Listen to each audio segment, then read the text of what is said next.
आइए सुनिए, देखिए, समझिए सनातन सत्य।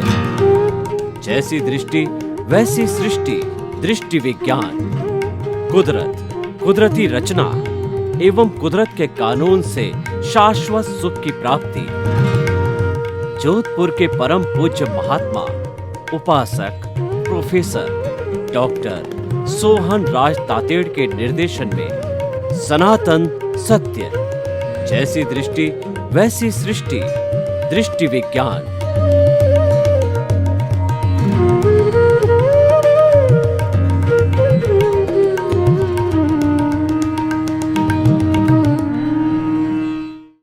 आज का हमारा सुंदर विषय दृश्य अदृश्य की भेद रेखा। दृश्य जो खुली आंखों से दिखाई देता है। मैं इस कैमरे को देख रहा हूं, ये दृश्य है। खुली आंख से जितने भी भवन है, बाहर की वस्तुएं दिखाई देती है, ये सारा दृश्य है। हम किसी हिल स्टेशन पर चले जाते हैं तो वहां पर चारों तरफ हरियाली होती है और फूल खिल रहे हैं, झरने कल कल बह रहे हैं और नदी जो दो तटों के बीच के अंदर बह रही है और गुलाबी रंग के फूल खिल रहे हैं, पक्षी चहचहा रहे हैं और पक्षी इधर से और पशु जो इधर से उधर भाग रहे हैं। इस छटा को हम देखते हैं तो ये प्रकृति दर्शन है। दर्शन का मतलब देखना। अगर हम प्रकृति के दर्शन करते हैं तो वह ईश्वर के दर्शन कहलाते हैं, क्योंकि प्रकृति ही ईश्वर है, ईश्वर ही प्रकृति है। प्रकृति माँ है, प्रकृति कुदरत है, प्रकृति ब्रह्मांड है और प्रकृति ही में जीवन है। प्रकृति के बाहर जीवन नहीं है, क्योंकि वहां पर छह द्रव्य नहीं है। जीव, अजीव, मोशन, रेस्ट, टाइम और स्काई, ये छह द्रव्य होते हैं। वहीं प्रकृति के दर्शन कहिए, वहीं जीवन कहिए, दूसरी जगह जीवन नहीं है। लोग चंद्रमा पर गए हैं, वो ये संभावना कर रहे हैं कि वहाँ पे जीवन हो सकता है, क्योंकि वहाँ थोड़ी बहुत प्राण वायु मिल रही है, इसी से मंगल ग्रह में है। लेकिन अभी पृथ्वी के अलावा किसी भी ग्रह के ऊपर जीवन होने की संभावना नहीं बताई गई। कुदरत नहीं है वहाँ पर और ये छह द्रव्य नहीं है, इसीलिए जीवन नहीं। हम बड़े सौभाग्यशाली हैं कि हमको जो है इस पृथ्वी पर बार बार जन्म लेने का अवसर मिलता है। बार बार हम जन्म क्यों लेते हैं? हमारे कर्मों के भुगतान के लिए लेते हैं और जो भुगतान हो रहा है वो दृश्य है, लेकिन उसका सृजन करने वाला, जो परीक्षा देने वाला रिजल्ट तो दिखाई दे रहा है, लेकिन परीक्षा में बैठने वाला दिखाई नहीं दे रहा है, क्योंकि वह अदृश्य है। हमारे भाव है वो अदृश्य है, भाव पुरुषार्थ है और जो दिखाई दे रहा है वह रिजल्ट है। जन्म से मृत्यु तक एक एक क्षण के अंदर जो जो हमारा उदय प्रारब्ध चलता है, वो उदय प्रारब्ध दृश्य है, क्योंकि वह जड़ है और उसमें से ज्यादातर अष्ट स्पर्शी है जब दिखाई देता है। लेकिन भीतर का अगर जड़ पदार्थ भी है तो वो चतुस्पर्शी आत्मा तो अमूर्त है। इसलिए अमूर्त का अर्थ होता है कि वो दिखाई नहीं देती है, वो तो अनुभव की जाती है। इसीलिए आत्मा अनुभव जन्य है। आत्मा को हाथ पे दिखाया नहीं दे जा सकता है। आत्मा को मैं प्रमाणित करता हूँ, मैं किसकी ताकत से बोल रहा हूँ, मैं किसकी ताकत से हाथ हिला रहा हूँ, किसकी ताकत से प्रवचन दे रहा हूँ। ये ताकत मेरी आत्मा की है, प्रभु की है, ईश्वर की और भगवान है। जो ईश्वर है वह अदृश्य है और उसका परिणाम है वह दिखाई देता है। तो इन दोनों की भेद रेखा है वो जड़ और चेतन की भेद रेखा है। जो इस भेद रेखा को समझ लेता है वह जो है शाश्वत सुख को प्राप्त कर लेता है। इस भेद रेखा को समझने का अर्थ है कि अज्ञान का नाश होना, अज्ञान के कारण ही हम 84 लाख जीवा योनि के अंदर भटकते हैं। और अज्ञान क्या है? अपने स्वरूप की जानकारी न होना। मैं कौन हूँ इस स्वरूप की जानकारी नहीं होती है, वही अज्ञान कहलाता है। और उस अज्ञान के कारण हम भटकते हैं। जब हम अपने मूल स्वरूप के अंदर आ जाते हैं जो अदृश्य है, तो मूल स्वरूप को प्राप्त होने के कारण हमारा दृश्य जगत से समाप्त हो जाता है। यानी आत्मा जब जो है स्वतंत्र हो जाती है, सब कर्मों से मुक्त हो जाती है, तो मुक्त होने के बाद में 84 लाख जीवा योनि में नहीं भटकती है। क्योंकि जो है ये अज्ञान है, यही दुख का कारण है। अज्ञान समाप्त हो गया तो सुख ही सुख है। इसीलिए हमारा जो आत्मा है, हमारी जो कॉन्शियसनेस है, उसको जो है सुख का धाम कहा जा सकता है। उसको ब्लिस कहते हैं। अनलिमिटेड सुख होता है, वो आनंद का दरिया होता है, आनंद का झरना होता है। और जिस व्यक्ति को उस झरने का अगर एक बार स्वाद लग जाता है तो बाहर के सारे स्वाद फीके फीके लगते हैं। इसीलिए हमें परमानेंट जो हमारा स्वाद है, लक्षण है, उसकी जानकारी करना चाहिए। यानी कि अपने आप को पहचान करने की कोशिश करनी चाहिए। वह जो है वो अदृश्य है। दृश्य और अदृश्य की भेद रेखा जो आज का विषय बड़ा इम्पोर्टेंट विषय है। और इस भेद रेखा को अगर सांगो पांग हम जान लेते हैं तो हम जो है सिद्ध बुद्ध और मुक्त बन जाते हैं। उसके लिए हमें हमारे को रहो भीतर जियो बाहर, भीतर रहना पड़ेगा, जीना बाहर पड़ेगा। क्योंकि ये हमारी विवशता है, हम बाहर को छोड़ नहीं सकते। क्योंकि हमारा कर्ज है, ये हमारा परिणाम है, ये हमारा भुगतान है, ये हमने जो कॉज डाले हैं उसका इफेक्ट है। तो उसको जो है छोड़ा नहीं जा सकता। उसकी क्लैरिटी, उसका शून्य होना ही अज्ञान का शून्य है। और हमारी प्रतिष्ठित आत्मा है, उसका भी जो है जब अज्ञान समाप्त हो जाता है तो प्रतिष्ठित आत्मा का रोल समाप्त हो जाता है। क्योंकि प्रतिष्ठित आत्मा पैदा हुई है अज्ञान के साथ ही पैदा हुई है। हालांकि वो सारा पुरुषार्थ करने वाली है, वो अज्ञा का भी पुरुषार्थ करती है, प्रज्ञा का भी पुरुषार्थ करती है। यानी कि जब हमारा जो चेतना है ये संसार के साथ जुड़ती है तो वो रिलेटिव सत्य हो जाता है। और जब जड़ के साथ जुड़ती है, दृश्य के साथ जुड़ती है, तो वह जो है रिलेटिव ट्रुथ हो जाता है। वो अदृश्य के साथ में जुड़ती है तो रियल ट्रुथ हो जाता है। और रियल ट्रुथ है वो सनातन सत्य पर आधारित होता है। कुदरत की रचना, कुदरत के कानून के ऊपर आधारित होता है। और वह जो है धीरे धीरे कुदरती रचना हम देखते देखते सम्यक तत्व को जो है वो हम पावरफुल बनाते बनाते हमारी आत्मा का गुण सम्यक ज्ञान सम्यक दर्शन है उसको पुष्ट करते करते और मोहनीय कर्म का तो हमने प्रारंभ से इसको डाइल्यूट कर दिया।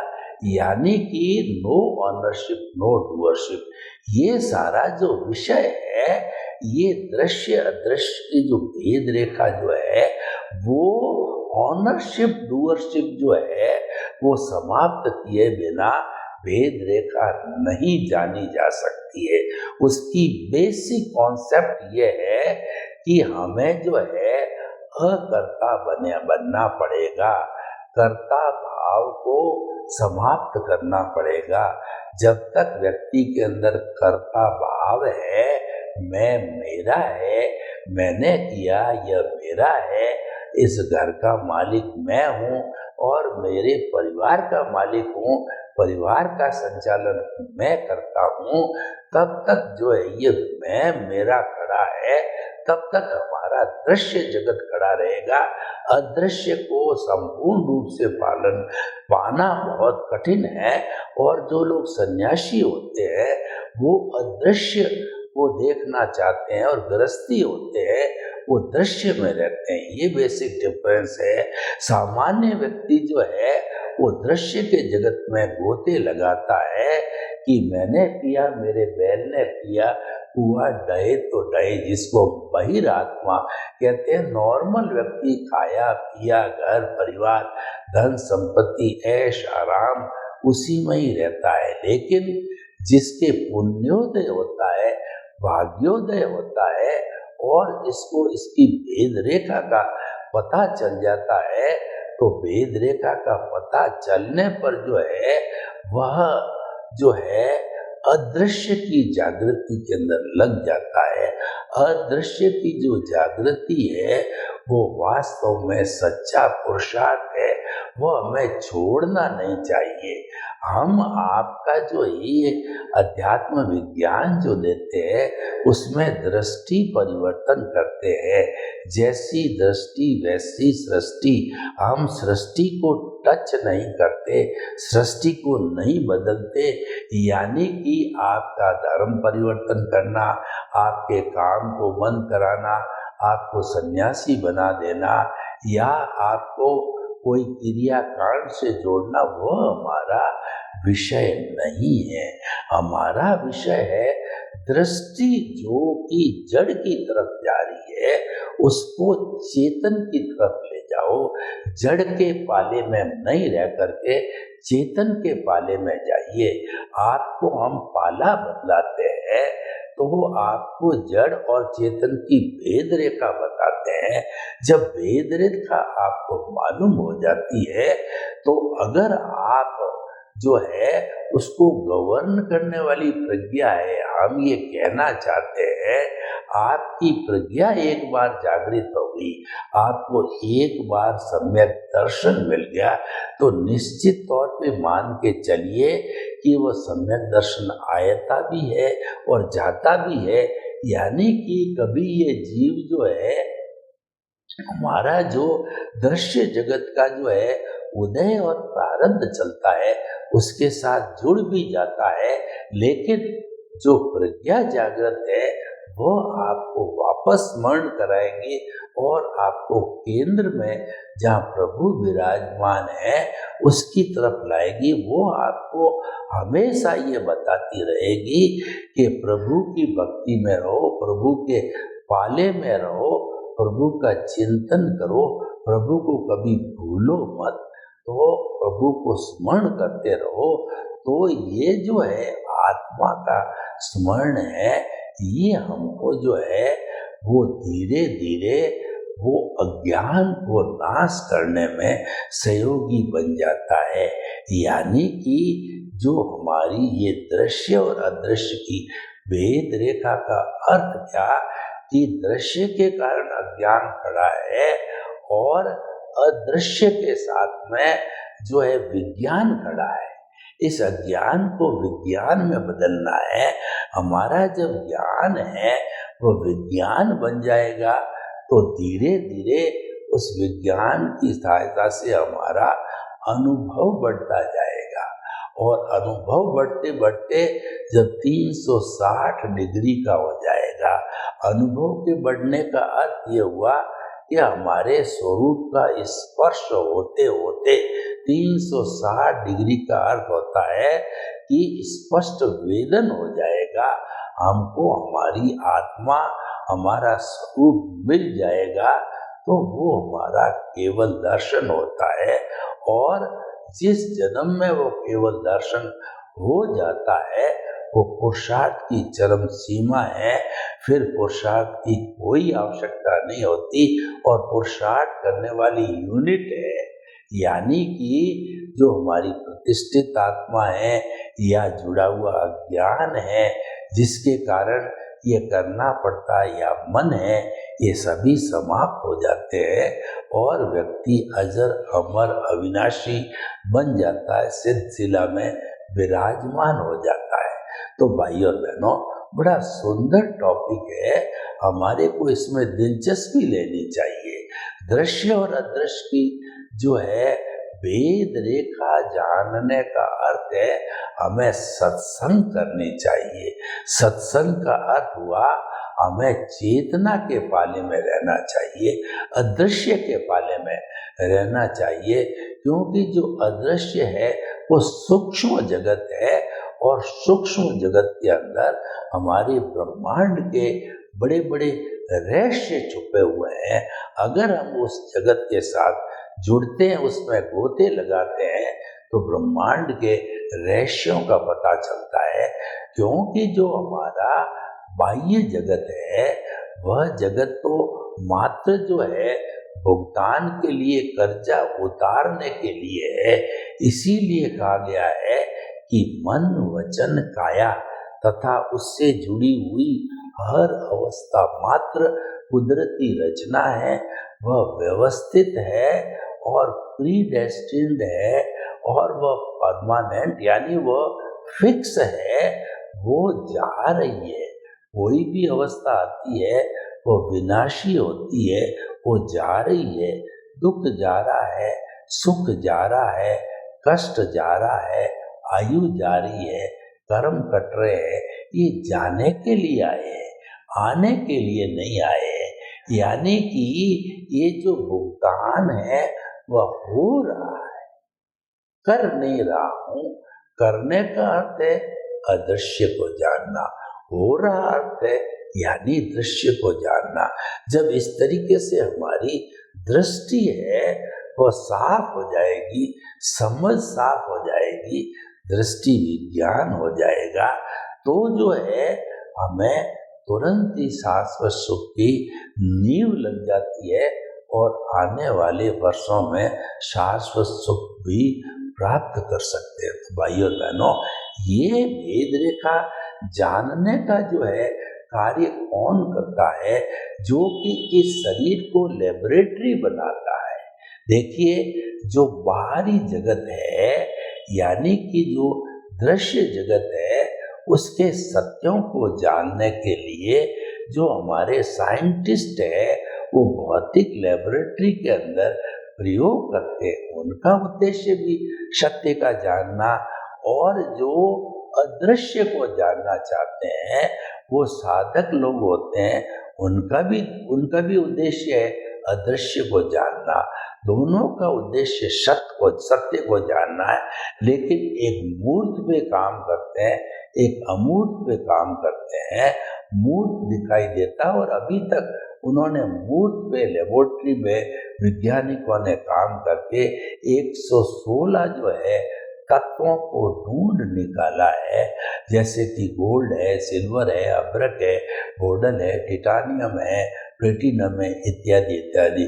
और आपका जो है वो कहना चाहिए पोटाशियम है, नाइट्रेट है, इत्यादि इत्यादि चीज़ों को ढूंढ निकाला है और उनका प्रयोग जारी है। वो ढूंढ निकालेंगे। सारे विज्ञान के इतने आविष्कार हुए हैं वो दृश्य को जानने से हुए हैं। और हमारे जो ऋषि मुनि हैं जिन्होंने की जो है वो कहना चाहिए कुटिया में बैठ करके, तपोवन में बैठ करके, मेडिटेशन करके, भीतरी जगत में गोते लगा करके हम ब्रह्मास्मि, मैं ब्रह्म हूँ, इसकी जागृति करके, इसको पहचान करके जो पाया है वह सनातन सत्य है। उसको अध्यात्म कहते हैं, उसको मुक्ति का मार्ग कहते हैं। वह कुदरत के कानून के ऊपर आधारित होता है और उसका हमारा उद्देश्य है आपको शाश्वत सुख की नींव लगाना, यानी कि आपकी रॉन्ग बिलीफ समाप्त करके आपको राइट बिलीफ के अंदर आना, जो हमारा जो जड़ तत्व है, जो हमारा दृश्य है, उसके साथ जो है वो जुड़े रहना, वो रॉन्ग बिलीफ है। और हमारा अदृश्य है, जो चेतन तत्व है, उसके साथ में जुड़ना है, वो हमारी राइट बिलीफ होती है। तो दोनों का हम जो डिमार्केशन करके, दोनों की भेद रेखा को करके हम सत्य को प्राप्त कर सकते हैं। और सत्य को प्राप्त करना ही एक साधक का उद्देश्य होता है। और उन दोनों की भेद रेखा को प्राप्त कर लिया जाता है तो वह सिद्ध बुद्ध और मुक्त बनने में भी सहायक होता है। तो भाइयों और बहनों, हम आपको ये बताना चाहते हैं कि अगर आप इस ब्रह्मांड के रहस्यों को जानना चाहते हैं तो दृश्य और अदृश्य की भेद रेखा खींचिए। दोनों के अंदर कोई डिफरेंस नहीं है, दोनों साथ साथ रहते हैं।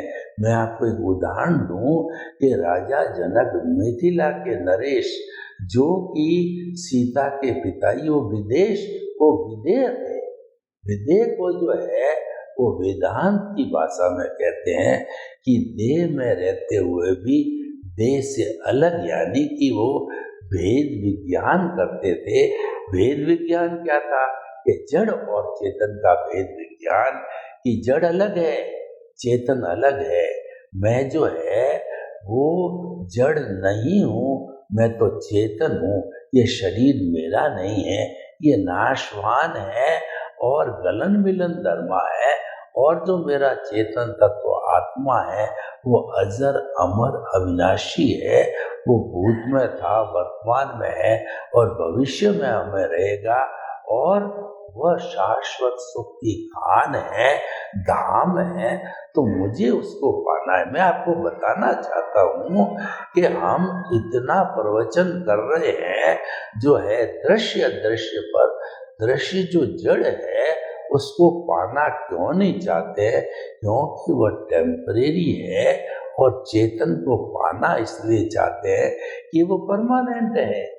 जड़ है हमारा दृश्य जगत, ये किराए का मकान है, ये बदलना पड़ेगा, छोड़ना पड़ेगा। लेकिन जो चेतन तत्व है वो हमारे घर का मकान है, हमारा स्वभाव है, वो हमारे से कभी भी अलग नहीं हो सकता है। गुण है, वो गुणी से कभी भी अलग नहीं हो सकता। जैसे ज्ञान दर्शन आत्मा का गुण है, तो हम कितना ही प्रयास कर ले, ज्ञान दर्शन को आत्मा से अलग नहीं कर सकते। और जो दृश्य जगत यानी जड़ है, वो जो है ज्ञान दर्शन उसका लक्षण नहीं है, तो हम उस लक्षण को पैदा नहीं कर सकते। ये असंभव चीजें हैं। जड़ कभी चेतन नहीं हो सकता, चेतन कभी जड़ नहीं हो सकता, दृश्य कभी अदृश्य नहीं हो सकता, अदृश्य कभी दृश्य नहीं होगा।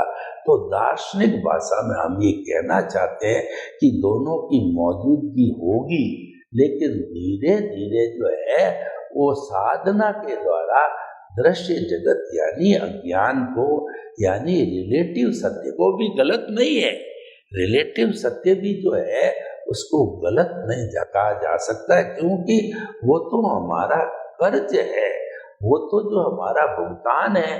गलत कैसे हो सकता है?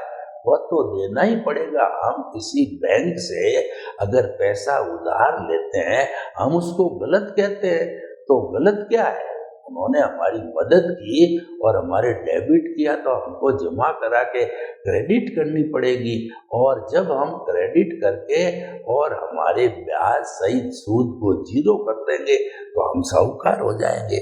तो ठीक इसी तरीके से सनातन सत्य के माध्यम से जो है रिलेटिव ट्रूथ है वो गलत नहीं है, लेकिन रिलेटिव होने के कारण अज्ञान है और वो रियल होने के कारण जो है विज्ञान है, क्योंकि ये परमानेंट है और ये टेम्परेरी अवस्था से जुड़ा हुआ है और इस पर अवस्था का कानून लागू नहीं होता है। तो दोनों की जब भेद रेखा व्यक्ति खींच लेता है, दोनों बिल्कुल पास पास है, दोनों साथ रहते हैं, जुड़वा भाई की तरह साथ रहते हैं, उनको समझना जरूरी है और समझ करके उसको किस तरफ रहना है वो मुख्य बात होती है। तो हम ये समझने के लिए एपिसोड हमने जो है ये तैयार किया है कि आप इसकी भेद रेखा को जानिए। जो भेद रेखा जानता है वही ज्ञानी पुरुष है, वही विज्ञानी है और वो केवल मनुष्य जान सकता है। हम ये सत्संग आपके साथ क्यों कर रहे हैं, सनातन सत्य आपको क्यों बता रहे हैं कि ये मानव ही कर सकता है और मानव ही अपने स्वरूप को प्राप्त कर सकता है। सर्वे भवन्तु सुखिनः, सर्वे सन्तु निरामया। लोग के जीवों को सुख मिले, शांति मिले, आनंद मिले, प्रेम मिले, सौहार्द मिले और सभी हिल मिल करके हम सनातन सत्य को प्राप्त करें, शाश्वत सुख को प्राप्त करें। आपके प्रति मंगल।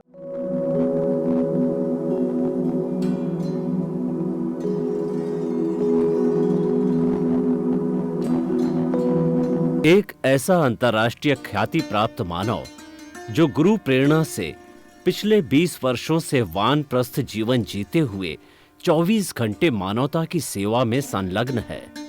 एक ऐसा मानव जो अभी राष्ट्रीय, अंतर्राष्ट्रीय टीवी चैनलों पर 7,500 एपिसोड के माध्यम से सनातन सत्य, आत्मविज्ञान एवं पुनरुत्थान, व्यवहार एवं निश्चय जगत के जीवनोपयोगी विषयों पर हृदय स्पर्शी प्रवचन कर चुका है। उस मानव का नाम है महात्मा उपासक प्रोफेसर डॉक्टर सोहन राज तातेड़। प्रोफेसर तातेड़ द्वारा योग, दर्शन, शिक्षा विषयों पर रचित पीएचडी स्तर के 250 शोध ग्रंथ भारत के 100 प्रतिष्ठित विश्वविद्यालयों में शोधार्थी पढ़ रहे हैं तथा वे सभी शोध ग्रंथ वहां की सेंट्रल लाइब्रेरियों में उपलब्ध हैं। महात्मा सोहन राज ने अभी तक हजारों स्कूलों, कॉलेजों, विश्वविद्यालयों एवं संस्थाओं में सेमिनार, वर्कशॉप, कैंप लगाकर लाखों विद्यार्थियों को योग, दर्शन, शिक्षा का प्रशिक्षण देकर उन्हें सुसंस्कारित किया। डॉक्टर तातेड़ ने भारतीय संस्कृति उत्थान के 4000 से अधिक समसामयिक विषयों पर आर्टिकल लिखकर ऑनलाइन जर्नल, पत्रिकाओं, वेबसाइट्स पर प्रकाशित किया, जिसका उपयोग लाखों पाठक कर रहे हैं। उपासक तातेड़ के 5000 से अधिक आज का सुविचार, आज का शुभ संदेश, आज का मंगल भावना योग आदि चिंतन websites, Twitter, blogger, Facebook, YouTube माध्यमों से लाखों लोग अपना जीवन निर्माण कर रहे हैं। मानवता के मसीहा ऐसे महामानव महात्मा सोहन राज तातेड़ के प्रोफाइल को अभी तक विश्व के 20 लाख दर्शक यूट्यूब पर, 12 लाख गूगल पर एवं लाखों दर्शक फेसबुक, ब्लॉगर, ट्विटर और इंस्टाग्राम पर देख चुके हैं।